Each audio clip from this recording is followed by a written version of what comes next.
સુરત ખાતે યોજાશે beach festival. આગામી 9, 10 અને 11 જાન્યુઆરીએ સુવાલી બીચ ફેસ્ટિવલનું આયોજન. 27 લાખના ખર્ચે શૌચાલય સહિત નાઇટ લાઇટની સુવિધાઓ.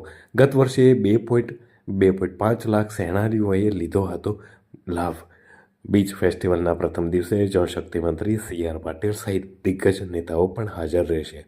આરોગ્ય વિભાગ દ્વારા પ્રાથમિક સારવારની પણ સુવિધા ઉપલબ્ધ કરાવાશે. જાણીતા ગાયક આમિર મીર અને તેના પિતા આયુષ્માન મીર પોતાના સુરીલા ગીતોથી લોકોનું દિલ જીતશે. જ્યાં 130 જેવા ફૂડ કોર્ટની પણ વ્યવસ્થા કરવામાં આવી છે. નમસ્કાર. 9, 10, 11 જાન્યુઆરી સુવાલી બીચ ખાતે ત્રીજો બીચ ફેસ્ટિવલ યોજવા થઈ રહ્યો છે. એમાં આ વખતે ખાસ કરીને ઓસ્માન મીર, આમિર મીર, ભૂમિ ત્રિવેદી, સાંત્વના ત્રિવેદી એમના જે મનોરંજનનો જે કાર્યક્રમ છે એ યોજવાનો છે.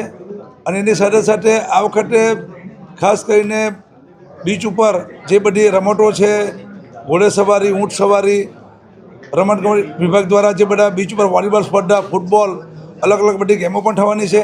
અને ખાસ કરીને આપણા કેન્દ્રીય જળશક્તિ મંત્રી CR પાટીલ સાહેબ, નાયબ મુખ્યમંત્રી હર્ષ સંઘવીજી, અન્ય મંત્રીમંડળના સભ્યો, સાંસદ શ્રી, ધારાસભ્યની હાજરીમાં શુક્રવારે 5:30 કલાકે આ બીચ ફેસ્ટિવલ ખુલ્લો મૂકવા જઈ રહ્યા છે. ત્યારે સુરત શહેરના જનતાને મારી અપીલ છે કે આપણે 3 દિવસ આ બીચ ફેસ્ટિવલ પર અમારું આમંત્રણ છે. આભાર.